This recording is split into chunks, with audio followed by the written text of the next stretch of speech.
Hey, everybody, and welcome to another episode of Superheroes, Movies, and Superhero Movies. I'm John Pelzel, here with special guest Smooth J. Stew, again, a frequent guest that we have here. Yes. And Thank you for having me. Yes, absolutely. This is our first duo together. Yes, it is. I was very excited when you hit me up to do this movie. I'm really excited to review this one. Me too. And we are going to be talking about, if you didn't read in the title, Aquaman.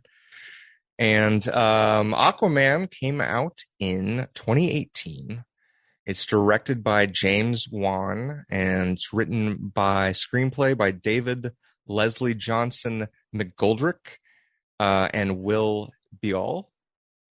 And Jeff Johns did the story.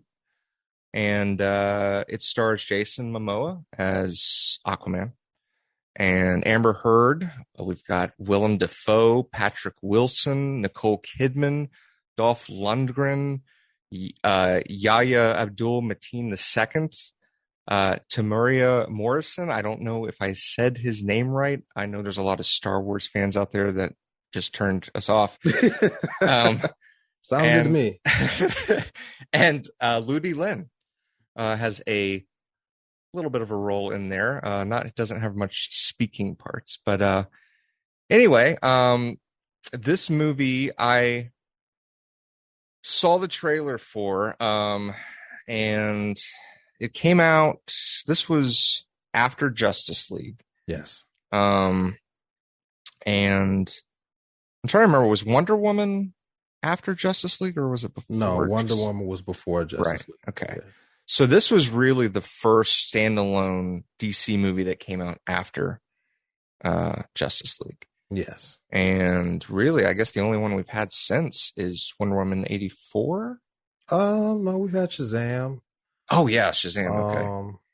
I guess you could kind of count Bird of Prey. Right. Yeah. But this is like the one about one of the characters that we had in the Justice League. Yes. And obviously people were very interested to get into the backstory of Aquaman and where he came from and why he is the way he is. Yes.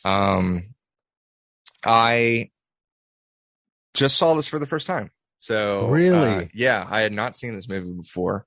I heard good things about it. And was interested because you really don't frequently hear a lot of good things about the DC universe, cinematic universe. Unfortunately, this is true. Yeah.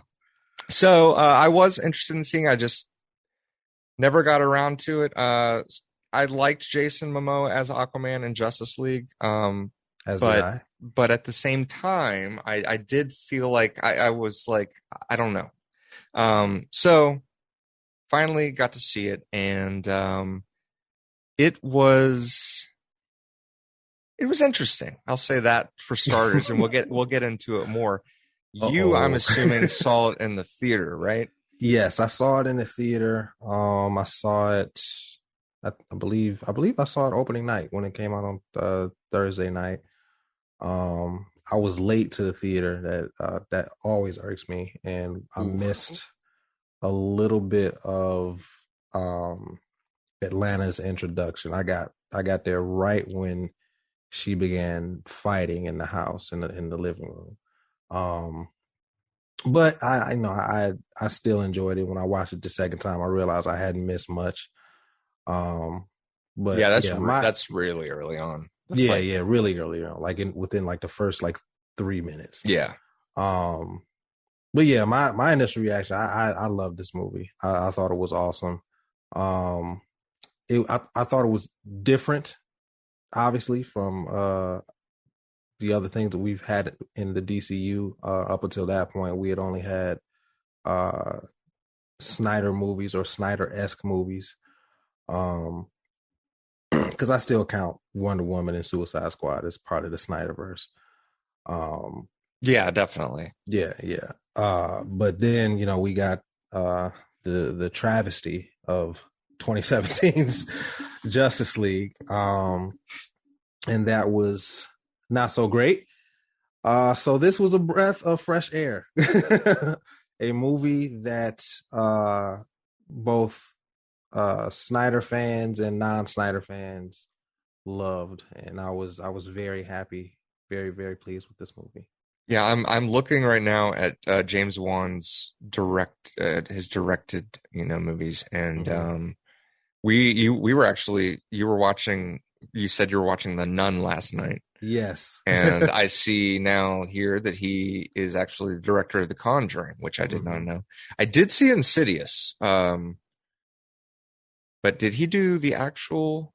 Because I guess he did the independent version of Insidious. No, he did the actual Insidious. Okay. He did chapter 1, chapter 2. Gotcha. So I remember liking Insidious, but I haven't seen any of the Conjuring stuff. He also did Saw. Yes, that was early on in his career. Yeah, and wrote it. Yeah, even before that, he did Dead Silence. Okay. Okay. I remember like Saw was it was one of those movies that really blew me away as far as the plot twist, because I had no idea, and I don't want to go into it, but in case anyone hasn't seen it, but the movie's only 17 years old, right? Something like that.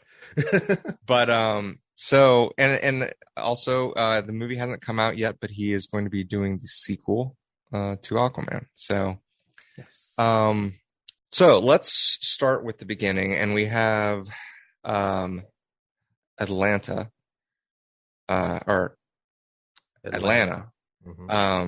coming, and she's washed up on shore, and Tom sees her. He lives in a lighthouse, and she's there, and she speaks English, and they have this kind of weird encounter where he brings her in, and she's freaked out, but then they quickly fall in love and have a baby. Yeah. Who is Arthur. Not to mention she tries to eat his fish. She does. Which was very awkward. I was like, I was going to make you some eggs. And then we quickly find out, as you were walking into the theater late, that the people of Atlantis are not happy with her missing. No, they are not pleased. They very much want to bring her back. So they went and forcefully to take her, and she goes, and to save Tom and Arthur's life. And that kind of gets us started on the early life and everything of Arthur, and how he grew up without his mom. But he has a dad that cares about him, but also misses her. He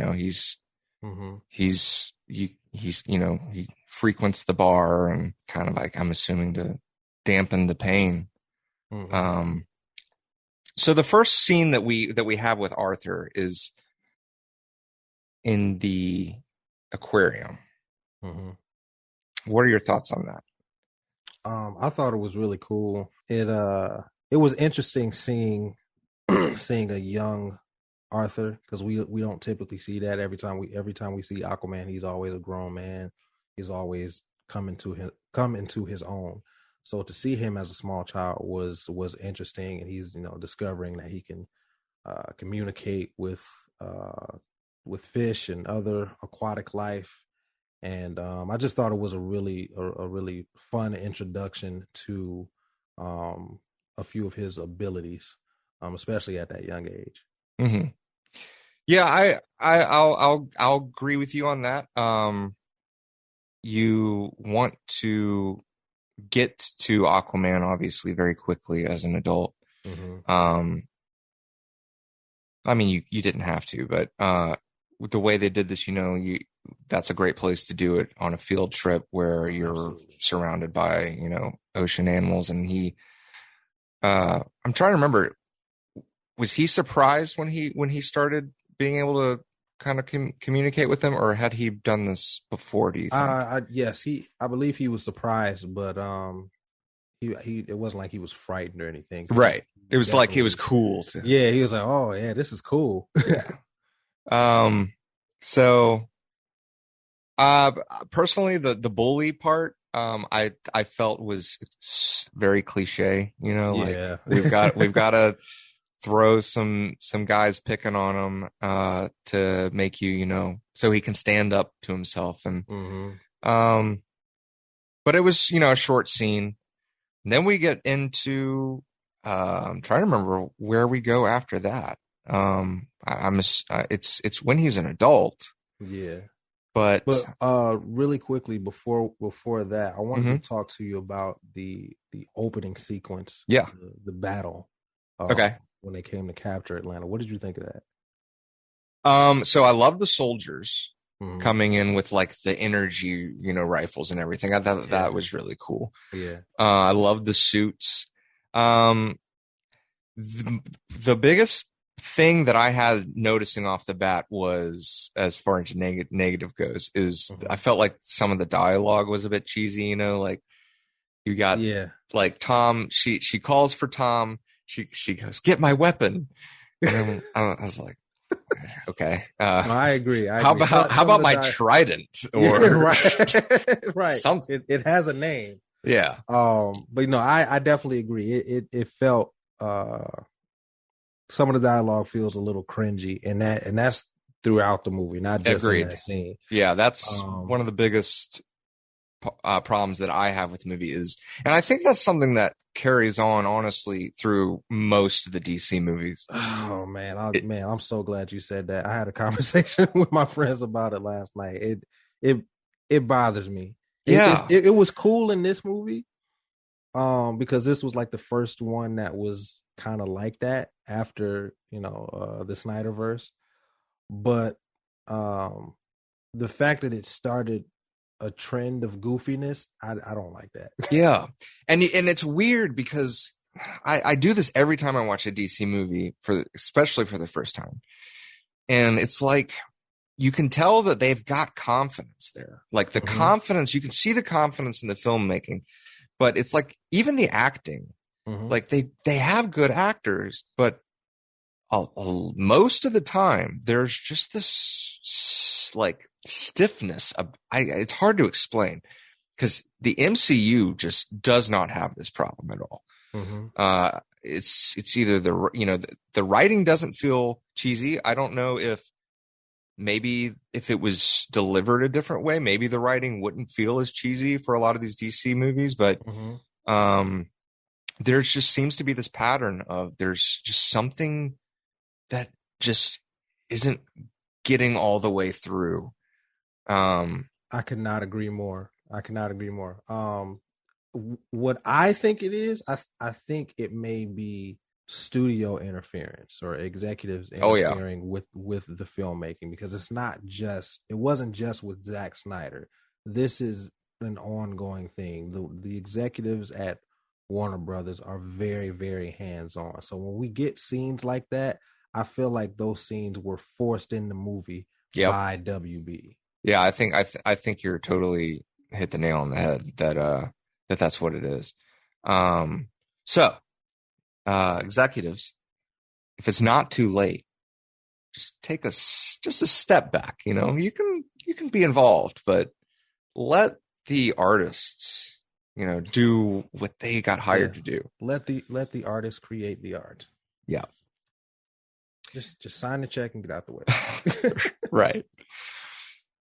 So I think I'm trying to remember. So Arthur is, that's right. So we actually go straight to the submarine scene with they're not all called like, so we get the dad of, Black Manta. Yeah. They're pirates. Yes, they're pirates. And I don't recall, it's been a few days, it's been almost a week now since I've watched this movie. What were they trying to pirate? They were trying to take to commandeer the sub. Okay. Yeah, they were going to kill all the crew and take the sub. At this point, we don't know why they're commandeering the sub. Right. In a couple minutes, we find out why, but at this point, we don't know why. Right. I liked, the dad and son aspect of it. Yeah. How he kind of goes over about his grandfather and how they called him Manta. Yeah. And that name is now passed down. That's a Then, very big dynamic in the comics as well. That like the whole father son dynamic, because even um, Black Manta and his son kind of have oh, that dynamic when his son realizes who his lineage. uh, They kind of have that dynamic, but that's cool. Okay, theirs is more conflicting. gotcha.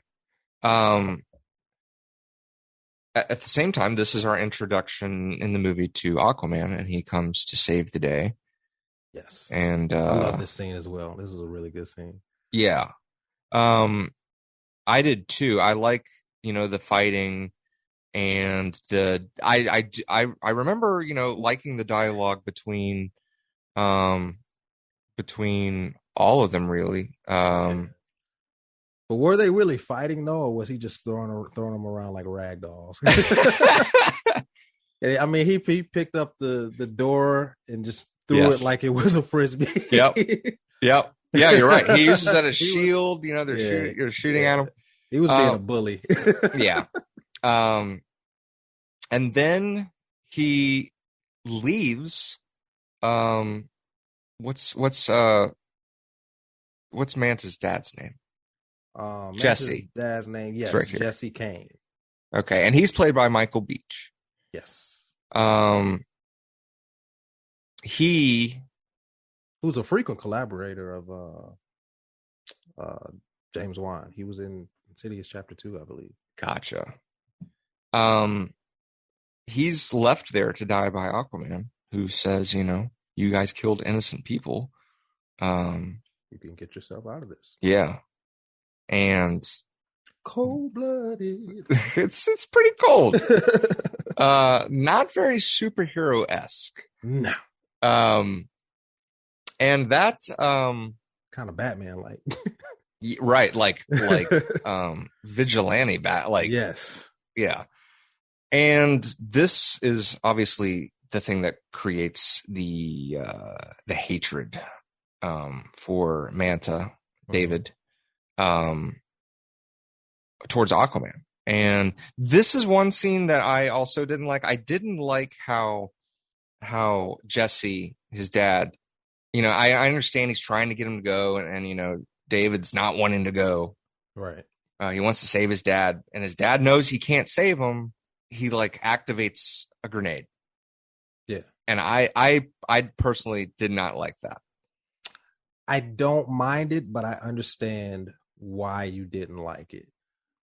The problem that I can see with it is like, if you really wanted to save it, like if you really cared about your dad that much, you would have just stayed there and died with him. Right. So so his dad obviously knows that he's gonna leave, because at this point, yeah, like you said, they're either both gonna die or he can go, and he kind of tries to motivate him by saying kill Aquaman for me. Yeah. And so it explodes. That was actually, I thought that scene was well done, how it explodes and you just see like David's face. And, anyway, so there was some good and bad in that scene, in my opinion. Yeah, that the dialogue in that scene kind of really confirmed how this movie was gonna be, because by the way they were delivering their lines, I was like, this is very comic booky. But I was on board with it. It was corny, but it was a good kind of corny for me. Yeah, yeah.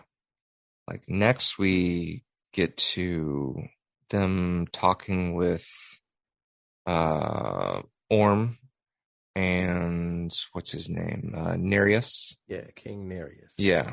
And so, refresh my memory. Where is Nereus from? Nereus is from Zebul. Okay. I can't remember what their importance was. Like what each kingdom has a different characteristic. I don't know what theirs were. They just had red hair. Right. The main people of Atlantis that King Orm was over, they have blonde hair. They have all the technology. I think Nereus and the people of Zebul, they were like the military part of it. because I think he needed his army. That's why he needed to become allies with him to use his troops. Yes, because they're discussing basically having to Unite the seven. Yeah. Unite the seven kingdoms. Right, to go up to the shore, to the to the surface. Yeah, declare war. Declare war on the surface world. Right, and that's because of pollution. Yeah, and there was one other thing that they mentioned that was like a big. Was it just unrest? I think maybe. Yeah, just pollution, unrest, all that. Because human beings they don't treat the ocean very nice. Right. Unfortunately. I'm trying. But we do see in this scene why the pirates were taking the submarine. Orm had staged this attack. Orm is talking to King Nereus about uniting the seven, and while they're in the middle of their discussion, they are seemingly attacked by the surface dwellers. But we soon find out that it was that whole attack was staged by King Orm, and that the pirates were mercenaries working for King Orm. That's why he needed because the submarine so it can look like humans were attacking. That's right. Because now, I remember the scene where the big their sea ship or whatever you want to call it, comes up underneath Manta. Yes, and that was a very cool event. It was. I awesome. Definitely liked that. And they pay him. Yeah, and that whole attack that confirmed King Nereus's alliance with Orm because of that attack. Gotcha. Okay. And Orm, they really made Orm look like a total badass in that scene. So he's maybe my favorite character in the movie, honestly. Yes, Orm. I was thinking the same thing, man. He's probably my favorite character. Like Patrick Wilson, I was trying to figure out where I recognized him from, and I went through his stuff while I was watching the movie, and I know that it was Phantom of the Opera. And I've never seen that. I didn't know he was in that. Yeah, so there's some I don't know what it was, but just his acting and maybe his physical features, I don't know, but it stood out to me. And when I saw him, I was like, I really like this. I've seen him act before, and I really like him. And he does such a fantastic job in this movie. Yes, he does. He completely understands the assignment. He knows what kind of movie he is in, and you can clearly tell that this man is having fun with this role. Yes, because I love the way he over delivers his lines. He understands that this film is camp and right, but he doesn't do it in a way that it's cringe. It just fits. Yes. He's very, very villainous. Yeah, I was going to say he's so totally sinister. Believable. Yeah. He's so malicious, and it's crazy because he kind of starts out as if he has a just cause because the surface dwellers treat the ocean like trash. But as the movie progresses, you see more of his malice come to the surface. No pun intended. But it's nice. It's just very nice to see his evil progress and evolve. His character was so well written. And speaking of evolving, at the end of the movie, we get the suit. Yes, which I love his outfit. It's so cool. I love his suit. I love King Orm's suit. Yes. Also, it is very comic book accurate. That is definitely how he looks. It's ripped straight out the comics. All the costumes in this movie are ripped straight out of the page. We'll go back to when Manta is being paid, and so they pay him, and he is put in charge of the special forces for Orm. So there's a storm, and Mira comes and tries to call Arthur to come back to Atlantis. Is it to claim the crown? Yeah, to dethrone King Orm. Mira and Volko are attempting a coup because they don't want to go to war with the surface world. Right. Yeah. And Orm's actual motivation for going to war is it's not deceitful, with him saying it's the pollution and everything. It's literally, that's the actual reason, right? Yes, that's half the reason. He wants to become the ocean master. Right. Once he rules all 7 kingdoms, his title will be ocean master. Okay. Mm-hmm. And does he want to rule the surface too? He wants to kill everybody on the surface. That's why he wants to go to war. He just wants to annihilate all the surface dwellers, and then he'll just rule the oceans of the world. It's very simple. Yeah, I know. He doesn't have much. It's a simple plan, but the way he goes about it is in my opinion, it's kind of intelligent, because he's a very smart character. Yeah, he's a very, very intelligent villain. We get some glimpses of Volko. I guess he goes back with Mira. He agrees to go back. Mm-hmm. I'm trying to remember what was the trigger, because she tried to get him to go first, and he kind of laughed at her. And he knew who she was, because he knew where he came from. Yeah, the trigger was the storm, I believe, when his dad almost died. Right, and she saved him. She saved him. Mm-hmm. So I guess it was just kind of okay. Like, hey, you saved my dad, I guess I'll go back with you. Right, and see what's going on, see what you have to say. And that's where he meets, or is reunited with Volko. Mm-hmm. And we get the little glimpses while they're swimming, if I'm not mistaken, of him remembering how he learned how to swim. Mm-hmm. And I love how they swim in the movie. It's almost as if they're flying in the water. Right. Yeah.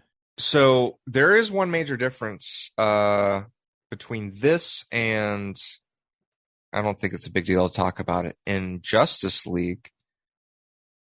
When people talk underwater, in this movie, they just talk. Mm-hmm. And in Justice League, they create a big air bubble for them to talk in, if you remember. Yeah. Well, half the time they do clicks and whistles, and then when they have to have full blown conversation, then they'll create the air bubble. Right. Okay. In this, they just talk. Which one do you like better? Oh, just talking. The air bubble thing that can quickly get annoying. Yeah. Yeah, I think it would have been better because in this, I know what you mean, and I agree with you. It'd be better, if they talk, but if maybe you can get really caught up in this stuff, and it can take a long time to explain and stuff. But I like the clicking and stuff. As do I. And if they had maybe kind of alluded that we're hearing a translated version for I agree. I agree. So they're actually doing the clicking and the whistling. But we're, as an audience, English. Yeah. Right. And not subtitles, that would have been awful if the whole movie was we had subtitles. It would have been like a foreign film or something. Right. Except clicking instead of hearing beautiful language. Right. That actually probably would have been worse than the air bubbles. More annoying. So we get there, and Mira and they that's right. So they're trying to find the original trident. Yes. Of who did it belong to? King Atlan. Yeah, the original king of Atlantis. Mm-hmm. King Atlan. And he basically went off and in seclusion until he died. Yeah, self-exile. Right. With the and It's kind of got the same Thor, right? Like idea of whoever's worthy gets this trident. Yes. And I'm trying to remember that all that really does is just get it, whoever has it. It's like the most powerful weapon, right? Mm-hmm. There's not a key to anything. You don't say, special words and it does like spells or anything. It's just a really powerful weapon, as Atlanta would call it. Yeah. So that's what they're looking for. And they have this ancient device that I kind of thought was cool, like they try to put it in when they find it and it doesn't work. Like they're looking, they know it has a secret message in it. Mm-hmm. And they put it in and it doesn't work. And then they quickly realize there's no water. Right. And then they put water on it. Oh, she pulls basically water out of Arthur's forehead. Sweat. Yeah, she uses the sweat on his skin to activate this device. Right. And there's this terrible pee joke. Yes. Yeah, I was not a fan of that joke. I wasn't even going to bring it up, but now that you brought it up, it needs to be addressed. We need to talk about that. Yeah, I agree because that really does go into another part of the writing, and that's a WB intervention right there. Yeah, like the humor in DC movies is rarely there, in my opinion. Like it always feels forced. Yes, it does. And I wish they'd stop. And now, while I will say that this is one of the movies that it works for the most part, there are still some very cringy moments, and this is one of them. So, what was a good moment? Let's see. Now you got me thinking about all the bad moments. I wouldn't say like jokes. It's just the campiness. I got you. The corniness works in this movie. It knows what this movie is very self-aware. It's not trying to take itself too seriously. Yeah, definitely. You're right. It's like the anti-Thor. I just thought of another bad joke moment. Was when she eats the rope. Bro, I wrote that down. I was like, what? I'm like, why are we eating flowers? And she enjoys it. And she offers him one. And then he eats one. I'm like, listen. He's lived up here for how long? He knows not to eat roses. Well, I understand why he did. He didn't want her to look stupid. Right. So he said, I'll look stupid with you. Right. But she just looks like a complete idiot because I know that she knows what a flower is. There are plants underwater. I know she knows what a flower is. Well, they might eat seaweed. They might eat seaweed, but right. That's a reach. I mean, they probably do, but come on, you shouldn't be. That's not an excuse to be biting roses. There's seaweed salad. That's yes, stupid. It was dumb. It was dumb, and I was like thinking, man. And it's not like she took a nibble of a petal. Right, she put the whole thing in her mouth, bud. And then, like I said, and then she's like, oh, like there's no reaction on her face. It's not like, oh, like if she had started spitting it out, I would have been like, okay, that's funny. Yeah. But she eats it and like whatever. I don't know. But that scene is cool too, because that's really the first, so you saw, like, I think before this we saw Black Manta making his helmet. Yes. Right? Yes. Yeah, we did. And it's like, it messes up, it blows up when he tries to do the laser beams, and he makes the comment. And I liked that. He makes the comment, I need a bigger helmet. And that explains why he has this gigantic helmet. And Black Manta actually is the only Aquaman villain that I would have been able to recognize. And it's really, that iconic, his most famous yeah. villain. Yeah. And it's that iconic big helmet that he wears. And it's so comic book accurate. Like this movie nails the comic book accuracy. Yes. And now in the next one, it looks even more comic book accurate, which is crazy. I didn't think it could get more accurate than that.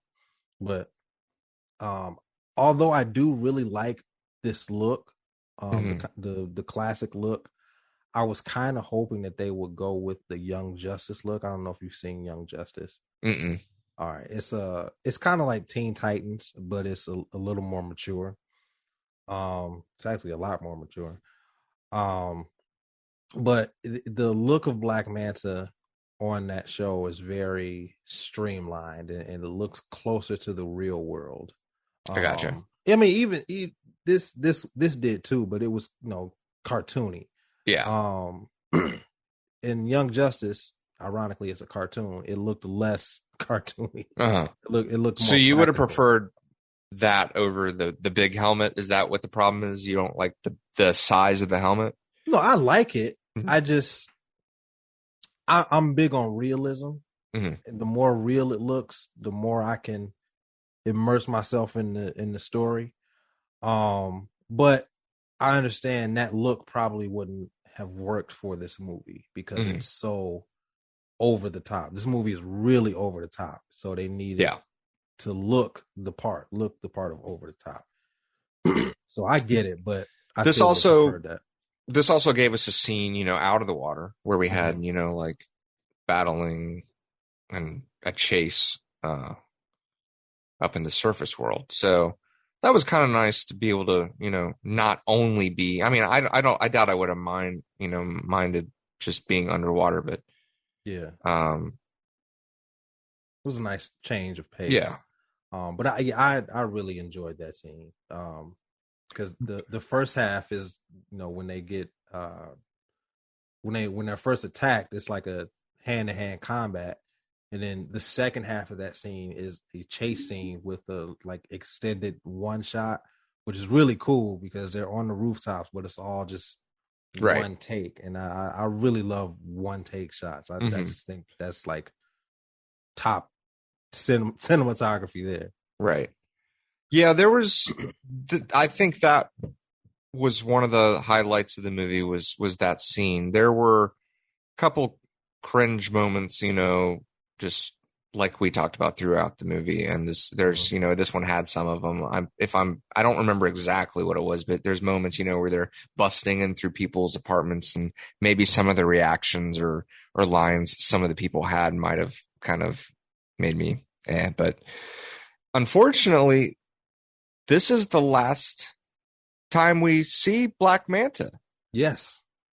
And Yes. he goes like, and that fall, the whole like scene shot of him falling and everything was rough. And I remember just thinking, man, that was, but I mean, it was cool, like rough in a good way. Like I wouldn't have wanted to be him hitting all those rocks and everything.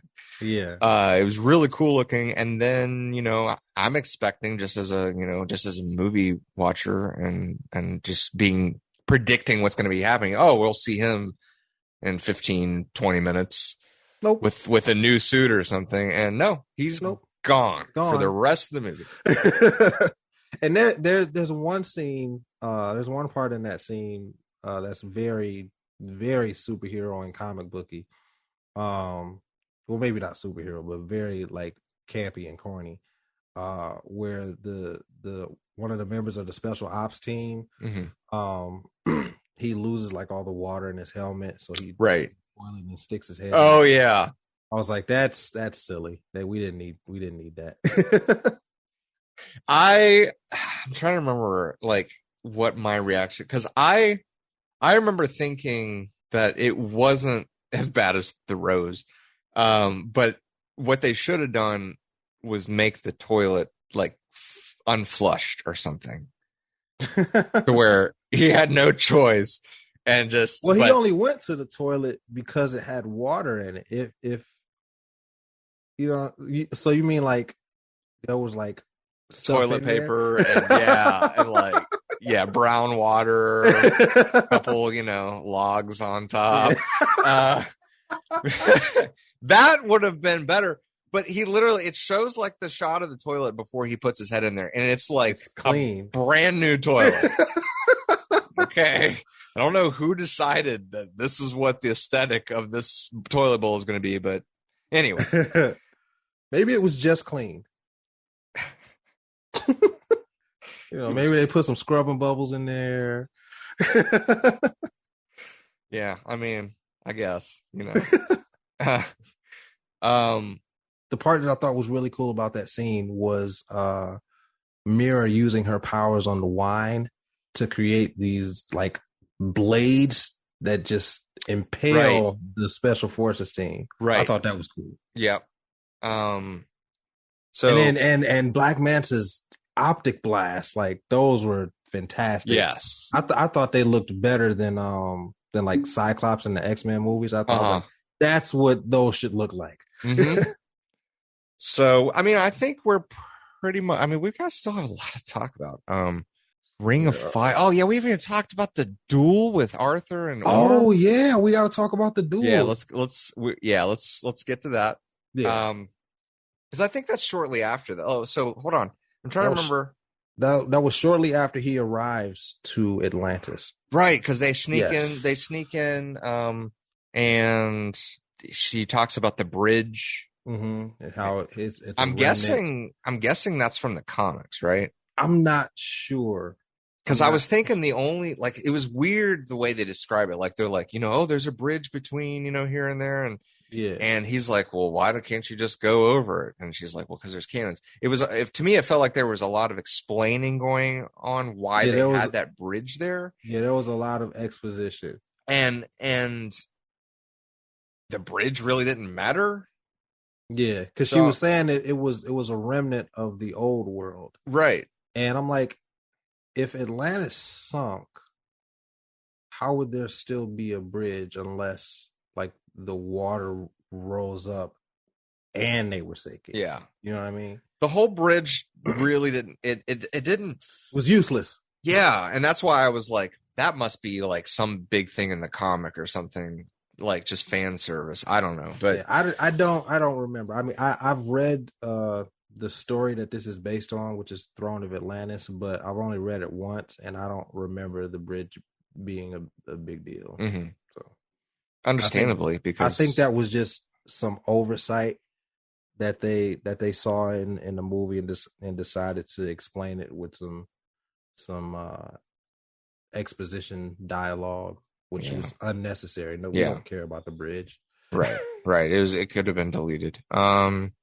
But anyway, so we get in, and he's very quickly discovered and captured, and then we have the battle with in the Ring of Fire.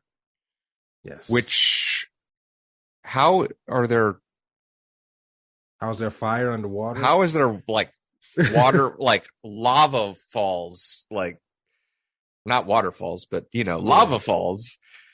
Like, is magma able to like so there's a moment where some of the magma gets like thrown.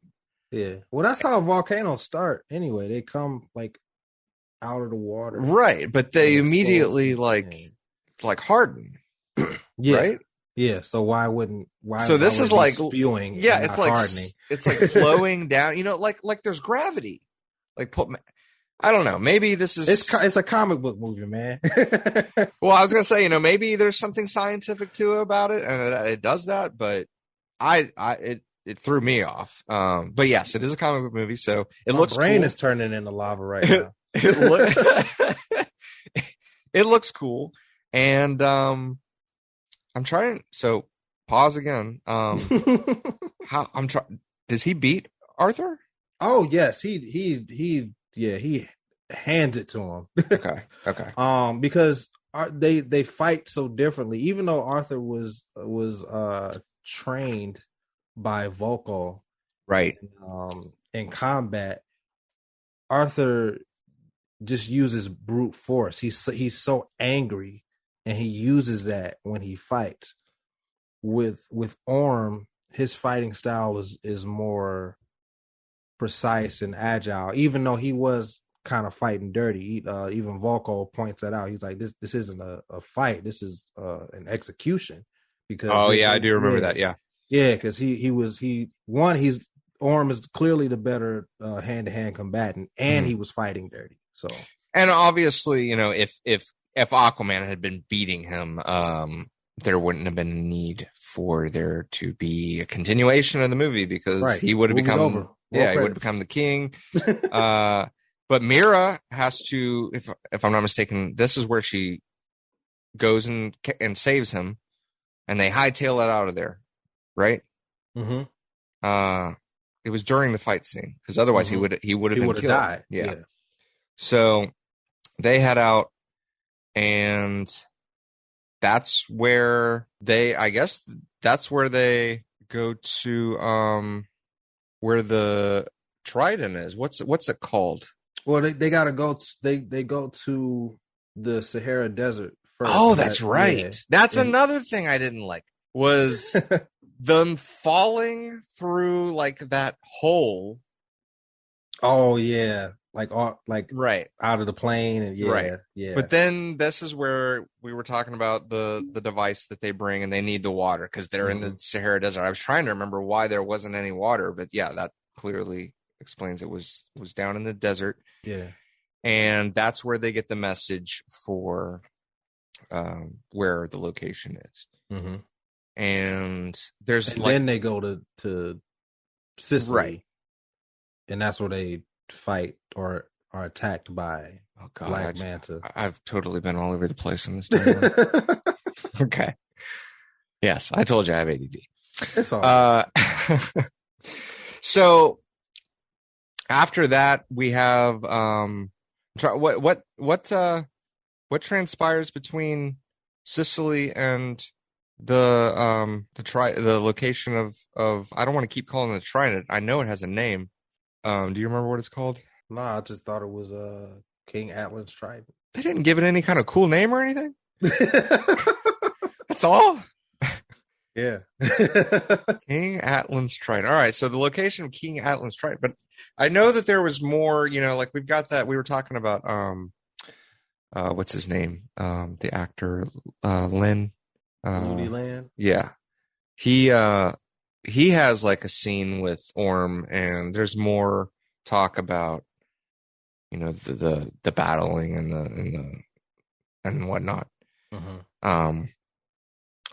So was there anything else really before we get to them finding the Trident? Yes. Okay, let's go over it. They escape, or they leave Sicily on a boat that Mira stole. Oh, right. He's like, did you steal this boat? He's like, what? She was like, were these boats not for public use? Right. He's like, no, this is someone's boat. Right. And then they're attacked by the trench, which is one of the best scenes in the movie. James Wan is very much in his bag in this scene because he's a horror director, so he's in his element in this scene when they're attacked by the trench. Right.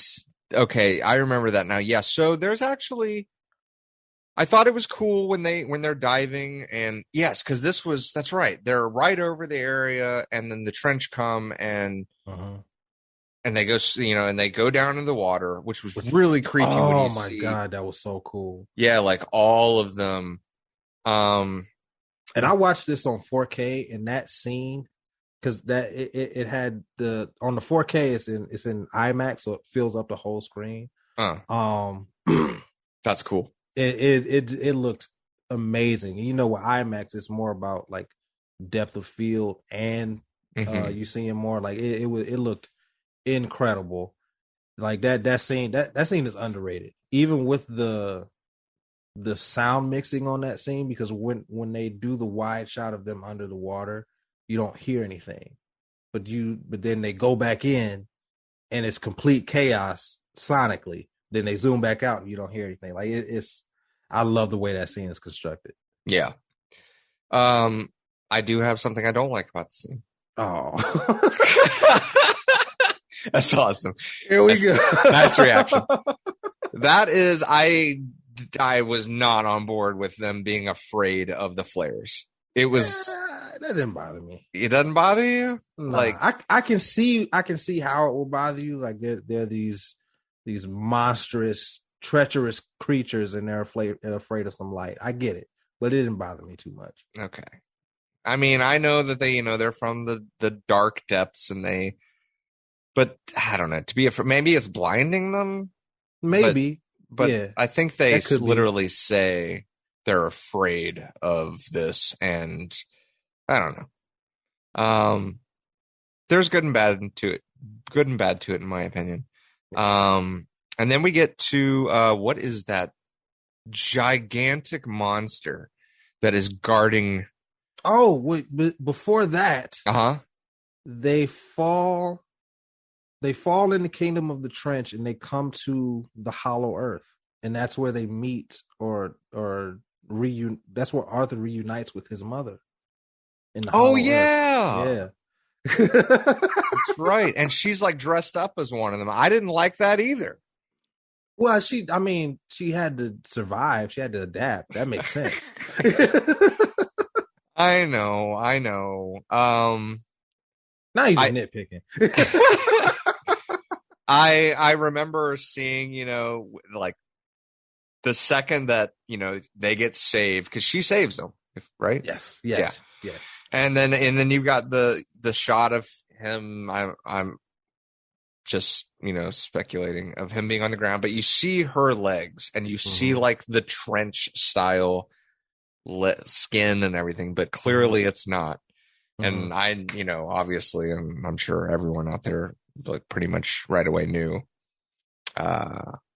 his mom is still alive. Yes. It's Aquaman. Yeah. I liked that. She recognized him. And I don't remember a whole lot about the discussion though that they had. Like, I remember, thinking that it was cool that she was there and that she got to reunite, but like, what conversation does she have with him? Like, was it just explaining, I guess, why she had to go? And yeah, because I think he had he was under the impression that she died. Because Volko explained to him during the training montage that she had to leave his father because of him, to protect them. And him and Mira also explained that the Atlanteans are not very forgiving people, because she traded against her own people. So they were understandably angry, but of course they blew it out of proportion. Yeah, because otherwise we wouldn't have a movie. But yeah, she's explaining to him exactly what happened. How she ran away, and she didn't love the king and all that. And she was stranded. She was stranded there too. Yeah. Right. Or was she stranded, or was she? So I just read she was supposed to be executed. So yeah, they meet up with. Well, here's my question. Yeah. So you said she was going to be executed, and you're right. Yes. Because of Arthur. Mm-hmm. And because I guess they didn't know she had a kid when they first went to go get her, and then they found out later. I think they knew when they went to go get her. Yeah, they knew because they saw Thomas holding the baby. So that's when they found out. I don't know if they knew before then.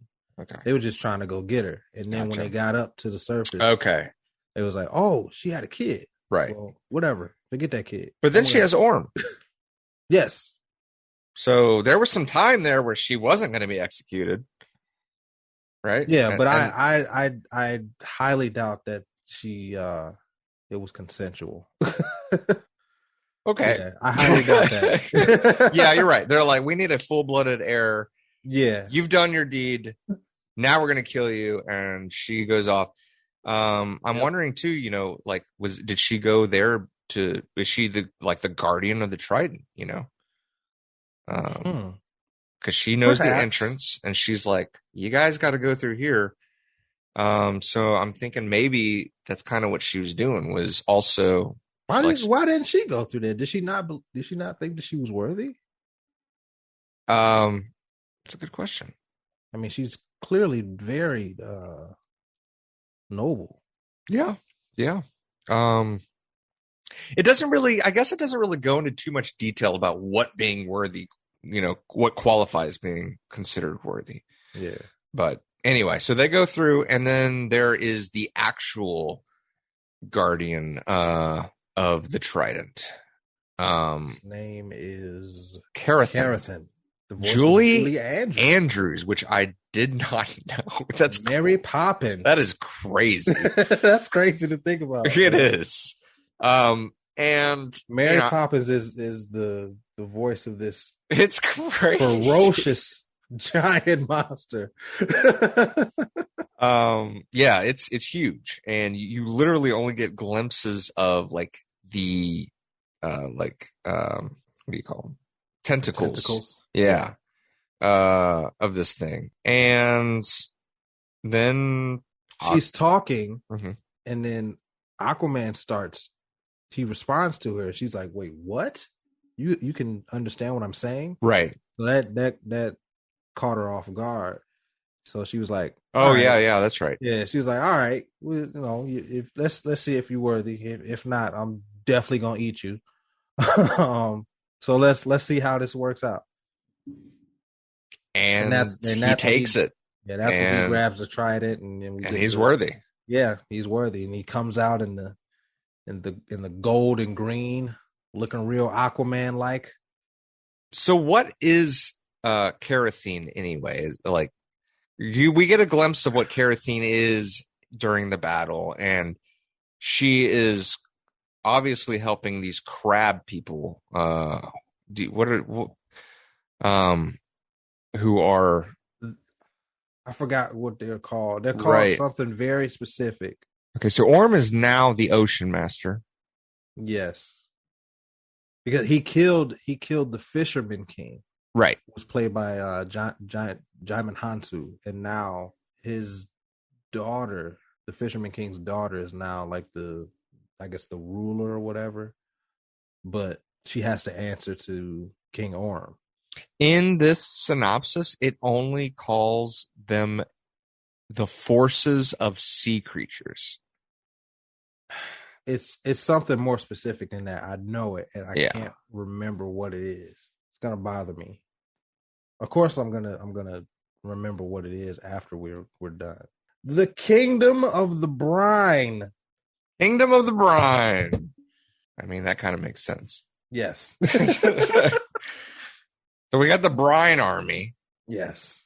So I like the cinematics of the battle. As do I. It's cool, especially being underwater, something that we really have never seen cinematically before. Like, yeah, I don't recall ever seeing. There's not really anything of that scale. Yeah, underwater. Yeah, like there's not really any like water armies that I can think of and battles that has taken place. So that was pretty cool and new. And then, like I was saying, I was talking about, okay, so this is where we get to see Aquaman's suit. Yes. Comes out, and dude, when he came out, I was so happy. I was like, it looks so good. The orange and the green, and it just, I loved it. I loved Aquaman's suit. As did I. They finally figured out a way to make it comic book accurate without making it look absolutely ridiculous. Yeah, it just fit, and I loved it. But also the Ocean Master's suit, Orm. Yes. I loved just the way it looked. You had the silver helmet. And it was interesting because the dark red eyes. Yeah. And I'm trying to remember what the purple scales. It was so cool. Did he have a cape? Yeah, he had a shiny purple cape. Of course he did. He needed one. It was so great. And he's one of the most narcissistic people in all of the ocean. Yeah. And he's just got to have this glamorous, just flashy outfit. And he does. Yeah. If you notice when he speaks, the helmet actually moves with his jaw. Yes, yes. Which was cool. Actually, the whole helmet moves. The jaw moves, and his eyes are animated. Yeah, and I would say frequently that could be messed up and not look right, but it looked really good. Yes, yes. So they did a really good job. See, that's one of the things that I like about the movie is that like that's a very, very comic book thing to do, is to make the eyes move like that and to make the helmet move with the mouth. Like that's one of the comic booky things in this movie that work. This movie knew exactly what it was and didn't try to be anything else. Yeah, definitely. I totally agree with that. Yeah. So I mean, after that, we the good guys win and everything's good. How did you like the look of Carathan? Like when they finally showed what she looked like? Yeah, I was satisfied with it. I thought it was good. I didn't know massive. Yes. Yes. I liked the size. I kind of was expecting more of a Kraken, because I didn't know who Carathan was. Did you? No. Okay. So I didn't know. They made her look more like a crustacean. But it was almost right. But it was almost like a Godzilla kind of like thing, because it almost had like a dinosaur-esque. Had a reptilian feel to it. So it was cool. I mean, clearly the tides, no pun intended. The tides turned when that happened, and and then the battle goes above the ocean, and they have Aquaman and Orm have their final duel, which was awesome. And that's really where I took note of how cool Orm's costume looked. Oh my god, was up there. That scene is beautifully shot. It's like it's nighttime, it's storm, but the lightning is so bright that it's lighting up the whole ocean, and like all the kingdoms of Atlantis are there watching those two fight. Like that scene is epic. And then he finally learns how to do the twirly thing with the trident. Oh my god! Like I was a kid in the candy store, bro. Nice. Like that was an awesome scene, man. Were you a fan of Aquaman growing up? Yes and no. I didn't really become a fan of Aquaman. I'd say I can't call myself a fan, but I never hated him. Right. I liked certain iterations of him. Like I loved him in Justice League. The whole Aquaman arc in the Justice League cartoon was great, which is basically this movie. I'm glad they didn't give him a hook hand. Yeah, I'm glad they didn't do that as well. I feel like it might come. I wouldn't rule it out. Yeah, right. But yeah, I loved him in Justice League. He was very rough around the edges and very much. He was kind of like King Orm in this movie. He was very, very loyal to Atlantis. But as far as the personality goes, Jason Momoa's Aquaman and that Aquaman are very similar. They're even more similar in Zack Snyder's Justice League. He's very, very aggressive and standoffish. But yeah, I didn't really start really liking Aquaman until the New 52 era of Aquaman. Gotcha. Yeah, when they finally did the Throne of Atlantis storyline, which this movie is based off of. Okay. So yeah, that's when I really started liking Aquaman, because they gave him a fantastic backstory. They still kept the classic look, but they made him look better. Gotcha. It's still orange and green, but he looks way better in the New 52. Okay. Yeah, well, that's pretty much the movie. Can you think of anything else that you wanted to talk about? Like we have, I mean, the conclusion is Orm gets, basically arrested and taken away, and Arthur becomes Is he the Ocean Master? Or is he just the king of Atlantis? I guess he's just the king of Atlantis. That's a good question. I think he is the Ocean Master. I don't think they're gonna call him that. Right.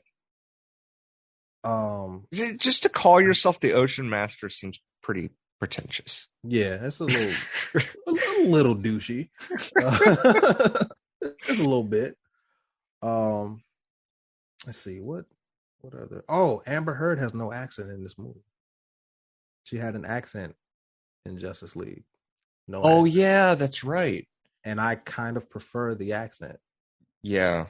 Yeah. You know what? I don't like Mira in this movie. She, as far as the cast, she's the weakest link. I liked her much better in Justice League with her, even though she had limited screen time. Yeah, I think you're right. Because she's not as. It's because the only other missing. Yeah, the only other character that I can think of that only wasn't a strong character because he wasn't in it that much is Volko. Mm-hmm. But Willem Dafoe is Willem Dafoe, and he does a fantastic job. Yeah. So with what he has, so yeah, I think you're right. They clearly like completely rewrote her character. Yeah, and she's got a huge role in it. She's like number 2. Yeah. So yeah, her and Orm probably have the same amount of screen time. Mm-hmm. But yeah, I didn't like her in this movie. I mean, I didn't hate her, but I definitely prefer her in Justice League. Yeah. Well, I guess we'll go ahead and get into ratings then. You want to start? Go for it. Yeah. Like I said, I really love this movie. It understood what it was. While I did have some problems with it, the dialogue was a bit cringy throughout the film. Mira's performance was not great. I still had a lot of fun with it, so I'm gonna go ahead and give it 4 out of 5 stars. 4 out of 5 stars. Okay. I did not like this movie as much as you did. Clearly, you don't say. Really? But I will say that it was better than I guess it was better than. Well, I take that back because, like I said, I heard a lot of good things. So I kind of say if you were gonna say it's better than you expected, you have some pretty low expectations. Yeah. You still didn't like it that much. It was, we talked about and just reiterating while we talked about this, some of the stuff I did like about it. Really brought up my rating a little bit. But my favorite things being Black Manta's costume. I loved how they stuck to that and how they portrayed him. Aquaman's outfit at the end, King Orm's costume, all of the costumes, like though you said very comic booky, they pulled it off. Absolutely. That's one of the best things about this movie is how it looks. The visual, visually, this movie is fan freaking tastic. It's a beautiful movie. Yeah. Writing, it's very DC. It's got that DC feel to it.